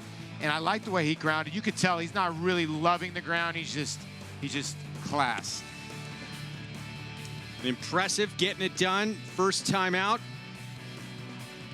All about it. That 9-horse was a first-timer as well for George Weaver. Yeah. That was a Son of Violence, but it's the Son of Warfront. This horse went for $400,000 at the Keeneland September Yearling Sale 2017 in his first out effort. Impressive. Well, the thing is he's bred to run like a mile in forever. So for him to win first time out at 5.5 furlongs, you could tell he really didn't want to be pushed. He wants to sit back and make one run, but he grinded away. When he goes longer, he's going to be even more dangerous. Well, we still got one more to come here on this Monday afternoon before we put this week in the books. It's Saratoga. 1 1/8 on the main track. Wow, it's still Vincento, who's the 5-2 favorite. You know, we were talking off here. Paul and I here just a moment ago. The main track only entrant, Becker's Galaxy, is very intriguing getting into this race. And Extinct Charm, the 3, with this being moved to the main track, becomes a player as well. Well, the public is betting a horse that is 3 for 16 lifetime on the dirt. Now, the last win, long time ago. It was in 2017, and it was pretty long time ago. Now, when you have the 12 and 13, I'm surprised, but you have the 2 and the 3. You make a great point with the 3 because the 3 has very good numbers, Extinct Charm, and they're better on the dirt. That horse won almost 150,000 on the dirt, and the 2 is almost won over 300,000 on the dirt. And the 3 is graded stakes place. Exactly, and when you get to the 13, that horse won 130,000 on the dirt and is 4 for 14 lifetime. The 12 is 6 for 21 lifetime. I don't get why the 8's the favorite. 5-2 right now as we send it downstairs to Andy and Gabby. Vincento holding steady is the one to beat. Vincenzo's a funny horse here, Gabby. He's a horse that actually has good back dirt for him. He's a bit of an in-and-outer, and he has been successful going 2 turns, going back to the Aqueduct Inner Track a year and a half ago, but he's gotten to good form on the turf. You understand why they left him in here? And he's just a very logical horse, I think. No, he is, but he did look like he was really heading in the wrong direction in the beginning half of this year. I mean, back in April and May, and this is his win last time out. But back in April and May when he was on the dirt, he put in some pretty bad performances. Now, he probably was outclassed in those races. Once he finally dropped in class at the $25,000 level and the surface change, it definitely improved this horse. So from a class perspective, yeah, he makes a lot of sense here. And I want to point out to people, this is a turf race he won with a perfect trip. Today's race is off the turf. He's running on the dirt. He has good dirt races, but you're not wrong. His recent dirt form is not that good, but the 77 Buyer he got in his last dirt start would make him very tough in here. You like the number 13 Charming Indy on the far outside. The far outside in this race is post number 6. I understand why you like him. I like others in here, but he's certainly a player in here off the turf. It's funny because the 13 Charming Indy and the 12 Cuzum Alex have competed against each other in the last 3 starts, both at Finger Lakes and at Presque Isle. But Charming Indy, he's got speed. Last time out, he contested the pace with the 1-2 favorite Control Group, and that just did him in. I think that he could be in a position to control, even with that outside post position. I thought the 3 Extinct Charm had a chance in here, and I was thinking he'd be a better price. 7-2 doesn't do a lot for me. I'd want a bigger price. This is a horse who has kept much better company. I thought he was a little bit interested in this race coming off the grass, second off a layoff. Is his last race, though, a bit of a concern to you? It is, but it was off a layoff. As I said, he's second off a layoff. I'm not in love with his chances. He has some very good back dirt races. I'm hoping he can get to them. It was a bit of a flyer for me. I think he's supposed to be 5 or 6 to 1. We'll see if he goes off that price. I'll be betting him. Maggie Wolfendale, I bet she's in the paddock. Let's head out to her. That you would be fine to make even money on, me being in the paddock, Andy, as we'll take a look at number 8 in here, Vincento, your current favorite. And look, yes, he does have the back races, as Andy was saying. And really, furthermore, I think now, kind of with those confidence builders, with the drops in class to this level and with the turf wins, that he's actually kind of blossomed again. This is a horse that obviously has a very good dirt pedigree. I mean, his brother and sister, Paula Silver Lining and Dad's Caps, they're multiple graded stakes winners. So there's a foundation there, and there's some back class there to suggest that Vincento will be pretty tough here. As we'll take a look at the horse that Andy's interested in, as I am too. In number 3, Extinct Charm for Bruce Brown. Second off a layoff, look, he is a big horse. So a lot of times those big, heavier types, they take a while to get going again. And for me, that's exactly what probably happened with Extinct Charm.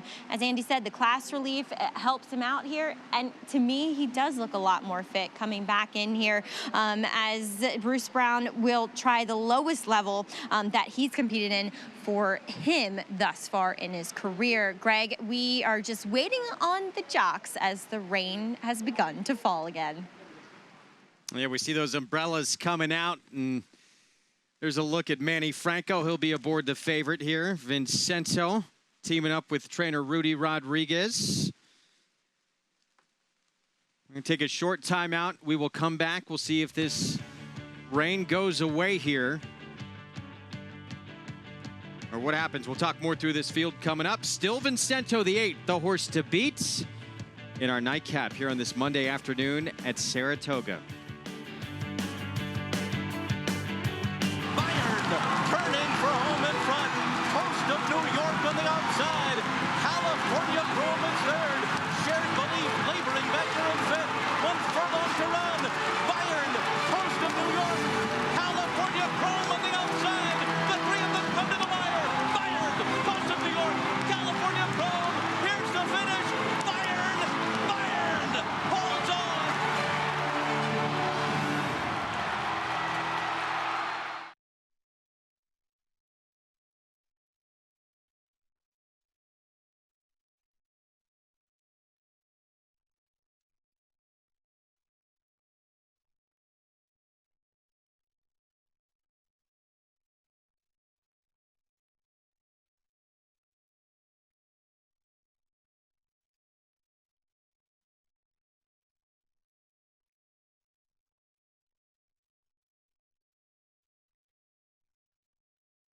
You're watching Saratoga Live on Fox Sports 2 and other regional networks across the country. You can play along with all the races we show you each and every day here on the show.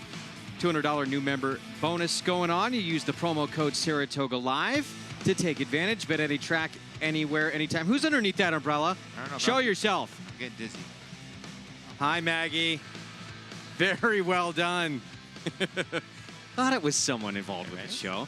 Post parade coming up here for our nightcap, 1 1/8 on the main track now, moved off the turf. And we both agree this 3 has a massive shot and maybe is the horse to beat in this race. Yeah, 3 for 7 on wet surfaces and likes to win races. 3 out of the 4 wins on wet surfaces. So the rain coming is beneficial to the 3 in here, yeah. Not for us, though, because we actually liked him had this race stayed on the turf. Yeah, he was 15-1 morning line. We thought he was a long shot that was interesting. But now, yeah, on the main track, absolutely becomes one of the main players in here. Here's a main track only runner, Becker's Galaxy, trained by David Canizzo with Kendrick Carmouche in the irons. The 8-year-old Gray is definitely on his toes today, and he's another one who's faced tough company in the last 2 starts, takes a drop back down in class. Go second choice on the board here is Extinct Charm for Bruce Brown with Junior Alvarado. We talked about his record. 4 for 22 lifetime. 3 of them of the wins are on a wet surface. Bold Illusion, 14-1. He comes in from Suffolk, 6-year-old by Utopia with Luis Reyes. We have seen a couple of these Suffolk horses win, but more on the turf. He's a deep outsider here. Yeah, both for Joe Sharp, I believe. The same horse, Cape Angel, winning here twice at the meet. Vincento, Manny Franco, Rudy Rodriguez. Comes off of a win, but that was in a perfect trip on the turf. Will take a drop in class from his previous dirt races. I was gonna say the 8 looked pretty good going by. Another main track only runner, because I'm Alex David Cohen, Jeffrey Englehart. It comes out of the race that control group won. It was definitely a tough race, but overall you have to question his class. And Charming Indy, it will be Irad Ortiz Jr. for Chris Englehart here. Yeah, and, you know, Irad with a big pickup here, and I think gets a great draw, gets the outside. Horse is 2 for 12, but he's not really a layover in here. I like him, but getting a good price at 3-1. Saratoga Showdown, free online contest. Look at the current standings. Yard Link on top right now, but it's close. With our final race still to come, you can get involved in this. You don't risk any of your own money. You're competing for real prizes. You go to NYRA.com/showdown and just enter in your picks. As easy as that. You played today. I don't see your name up there. Here's the thing. You don't see my name up there. And I think it's because I must be an employee that they're not allowing me to be on the leaderboard. You sure? I'm guessing that's why. Okay. As long as you sleep at night, Greg Wolf, I will too. Here's a look at the 13. Charming Indy, so 3-1 here with Irad. This horse does have some pace. Yeah, I mean, I know, Gab, you like this horse too as well. I mean, do you think they go to the front here in this small field? Probably going to be the naturally fastest here, but the 2 Becker's Galaxy was really on his toes in the post parade. So I'd imagine with Kendrick Carmouche, he's going to be forward too. I just don't think that it's necessary for the 13 Charming Indy he doesn't need the lead to win. He better not, because he has about as much chance to have the lead in this race as I do with anybody else in the horseshoe. The 2 Becker's Galaxy is going to be clear by 100 lengths unless he falls down coming out of the gate. It's really not even close. Someone has a firm opinion on the pace. Well, I mean, Becker's Galaxy is a legitimately fast dirt runner, and he has the inside post. Yeah. He is going to be the speed in this race. Extinct Charm has enough speed where he could actually put himself in the second position here. I mean, horses like Bold Illusion, believe it or not, are probably even as fast, if not faster, than the horse on the outside, Charming Indy. He is not going to be a pace player in this race unless things change dramatically based on what's in the PPs, at least in my opinion. I mean, go ahead. Part of the reason, too, I mean, that's probably going to be the case, is look, it was a main track only runner horse. They put Kendrick Carmouche in the irons and he gets the rail. We know how much Kendrick likes to send as well, but we know this horse is quick. Now with Kendrick aboard, he's not going to try and give up that lead. I think even the riders who take back horses would be in front with Becker's Galaxy, personally. 7-2 on the 2 here in this spot as we take a look at Extinct Charm and Junior Alvarado. Riding for Bruce Brown here in this spot. And yeah, that last race, it makes you take pause a little bit because his dirt form from the last couple, not great, but you go further back, and he looks like, with his credentials, he's the one to beat. Yeah, he could be. You could say that, but he's also lofted 50 cents on the dollar and barely won. Well, not barely won. He won handily at 40 cents on the dollar, but he had to go to Finger Lakes to get it done in an optional restricted 15 claimer. So it wasn't heavy, but he benefits, to me, the most with a little moisture in the racetrack. I can see Junior Alvarado having a smile. So 5-month layoff. Can you forgive that last out effort at Monmouth? Yes, I think you can. You have to. If you like the horse, you draw a line because the races at the bottom, they play here. That race at Saratoga, he runs that race and gets hit it once more. He beats his field by about 10 lengths, but he's not there yet. But at 4-1, you want to take that shot? Meanwhile, look at the 12, because I'm Alex. David Cohen, riding for Jeffrey Engelhardt. 3 starts back, Andy, a winner on a sloppy track at Finger Lakes. Yeah, but keep in mind, this track is still listed as fast, and the track is open, so I don't know that the little bit of rain we're getting is affecting it.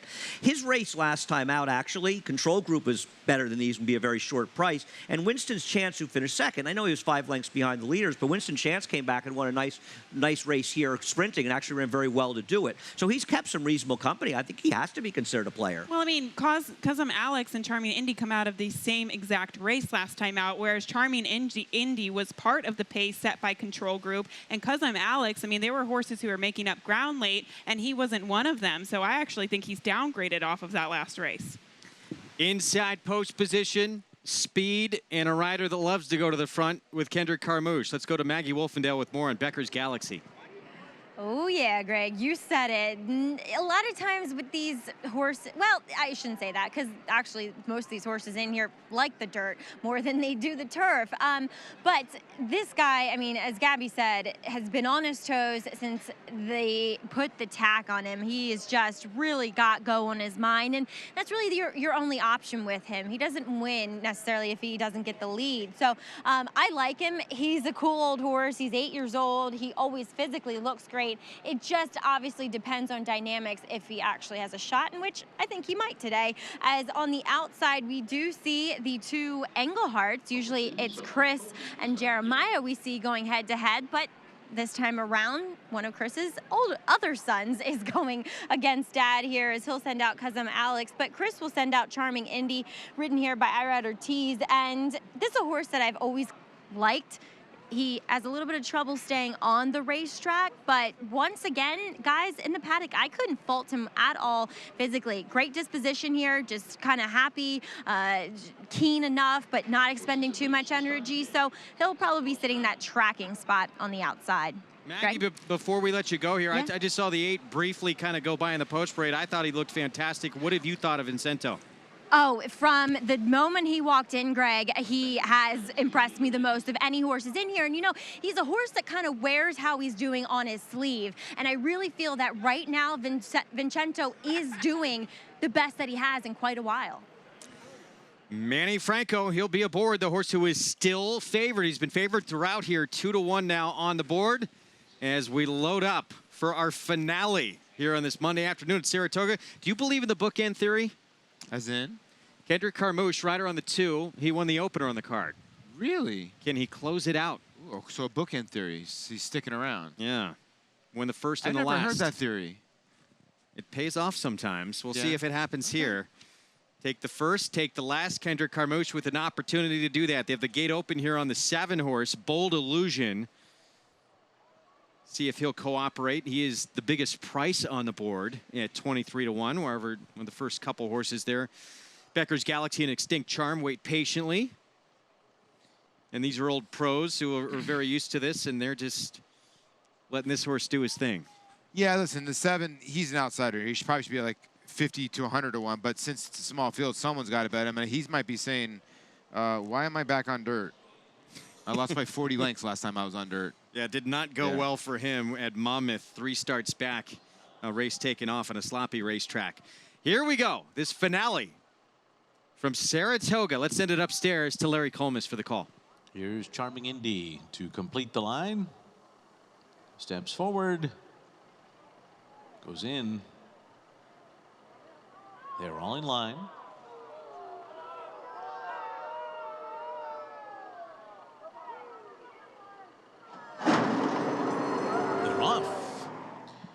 Becker's Galaxy sent out of there to take the lead. So too Charming Indy from the far outside. These two will lead them into that first turn from Extinct Charm. And then Bold Illusion to the outside. Vincento is second last early on, and Kazam Alex is trailing the field. So they make their way around that first turn, and Becker's Galaxy is the leader. Charming Indy on the outside second. These two will run by that opening quarter mile in 23.65 seconds, moving right along up front. It's 5.5 lengths back to Extinct Charm, running third by another 4. After that comes Vincento in fourth, as they're pretty scattered onto the backstretch. And Vincento is clear from Bold Illusion.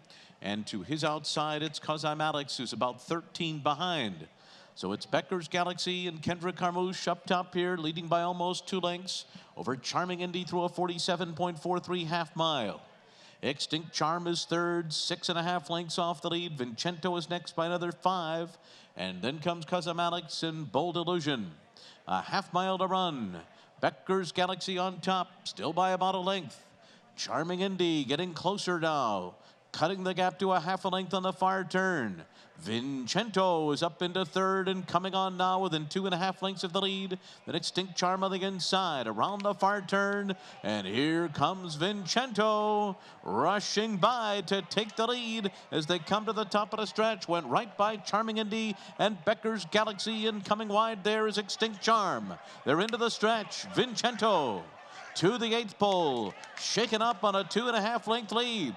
From the back of the pack, Kazam Alex has made a big run. He was far behind, and he's closing in, and Vincento's looking for the wire. Kazam Alex is bearing down, and Kazam Alex goes right on by to beat Vincento on the wire. Charming Indy was third, and Becker's Galaxy fourth in 154.03. Ooh, these were some tired horses late here trying to get the distance of 1 1/8. And in the end, Kazam Alex able to get by Vincento for the victory. Yeah, you can say that again. They were definitely laboring home, as we saw Becker's Galaxy, Kendrick Carmouche kind of quarter-horsing this horse out of the gate to make the lead. But Charming Indy really asked, even with a loose rein, to keep up with the pace. It just completely crumbled. Unfortunately, Vincento had to make that first move into the pace, and it set up for the horse who made the last move. Well, I mean, they went 47 2/5 the half mile, and they came home in a minute and 6. Over 1 minute and 6 the next 5 furlongs. It was a collapsed race. And the end of the day, believe it or not, Vincento just moved too soon. He was just kind of automatically too close to the pace, and the only one that was running at the end was Kazam Alex. Vincento ran well, but Kazam Alex, he ran well also, and he got the right trip in front of him. Nice ride by David Cohen. Yeah, it was a nice ride by David Cohen. A good job of conditioning, and it's got to be fun when you claim a horse for $12,500 or get a horse that was in $12,500 4 starts ago, and just won a $25,000 race, and the purse is $50,000. Pretty cool. 5-1 to close it out here on Kazam Alex. So David Cohen, Jeffrey Engelhart team up. Trainer owns a piece of this 7-year-old son. Yeah, the 13 ruined the 2 early with that early speed. We're going to take a break. 12-8. 13-2, your winning trainer. Picture time. We'll be back to wrap this race up in just a moment. You're watching Saratoga Live on Fox Sports 2. Stay with us.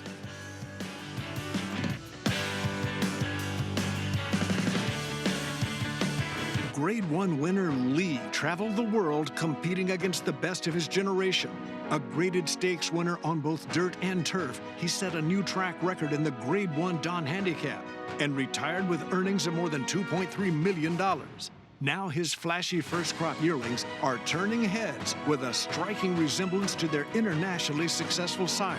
The sky's the limit for this promising young stallion. Lee, standing at Claiborne Farm. They're off. Bet the horses anywhere, anytime with Naira Bets. Rushes out of there to take the lead. It's easy on your computer or Naira Bets app. Earn valuable reward points on bets. Play in our exclusive promotions and earn cash rebates. Sign up now. Bet $200 and get $200. Bet any track, anywhere, anytime. NairaBets.com.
Back on Saratoga Live, nightcap in the books, 'Cause I'm Alex. David Cohen, Jeffrey Engelhart gets the job done at 5-1 to close things out. Congratulations to this team right here. Jeffrey and David Cohen. Jeffrey owns part of this horse, Engelhart. Fleet Alex had the Giants Causeway mare.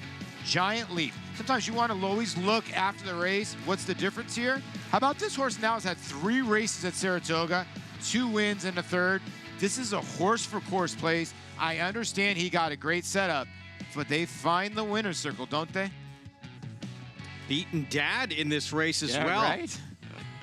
So Jeffrey Engelhart gets the win. Dad Chris running third here with Charming Indy. Vincento maybe did move a little bit too early in here. Winds up second in the spot. Ran well, but just got tired late. Yeah, ran well. And if you joined us late, the race number 9 was taking off the turf before the pick 5. So the pick 5s are 170. It was not taken off the turf before the pick 4. That's why the pick 4 is a little bit more. And there you see, doesn't matter what you have in race number 9. Hopefully you have all because you get 170 6 times or more.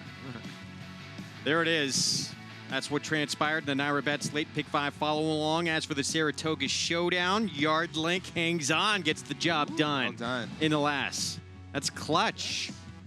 You can get involved every day again with that contest by going to naira.com/showdown, and you're competing for real prizes like a prize package to next year's Belmont Stakes. That's something you can get involved with each and every day here on the show. By the way, we want to tell the viewers at home, if you got to see the head-on of that race, which we won't, the 8 got smashed out of the gate of that race. The 8 was much the best, by the way.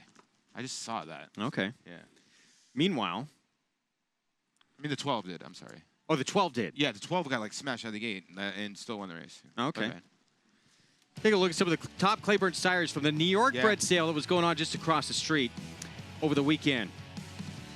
Hip 547 by Blame, going for $285,000. Blame's having a nice year, already 10 stakes winners in 2018. Hip 599, son of Orb, going for $240,000.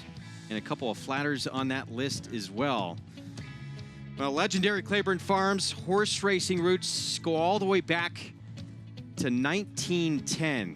10 winners of the Kentucky Derby have been foaled or raised on their grounds, and the legacy continues today under 4th-generation horseman to run the farm, Walker Hancock.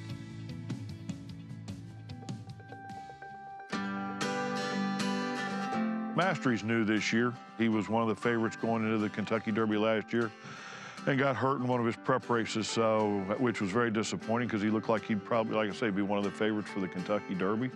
He got in the middle of last summer and has done fantastic and been extremely popular. He'll breed 130 mares, 135 mares this year. He just arrived when you were here last year, and he's really, done well, settled in.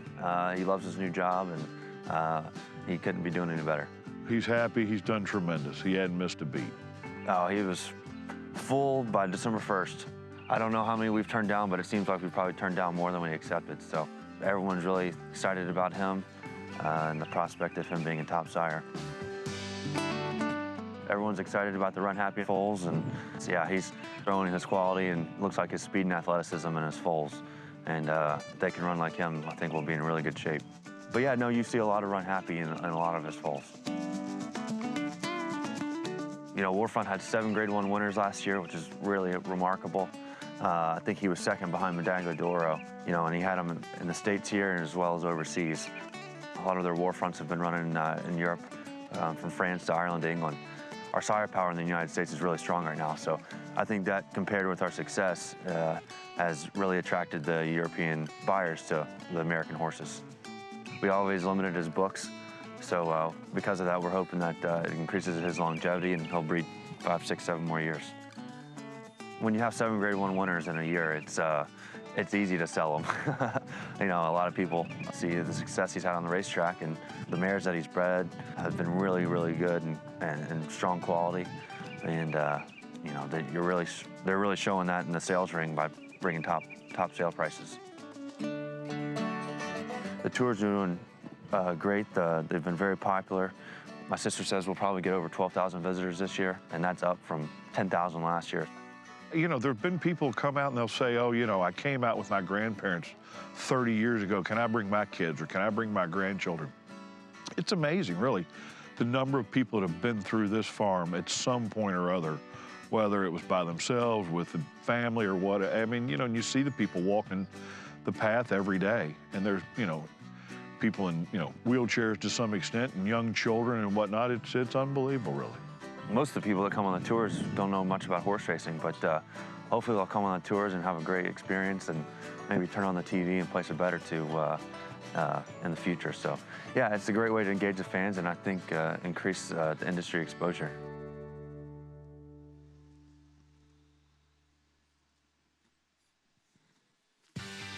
Well, future remains bright with a great new list of stallions, and Blame just one of the many they have of that outstanding lineup at Claiborne Farm in Paris, Kentucky, and we appreciate all their support in helping bring you Saratoga Live each and every day of this 40-day race meet here at the premier race meet in the entire country.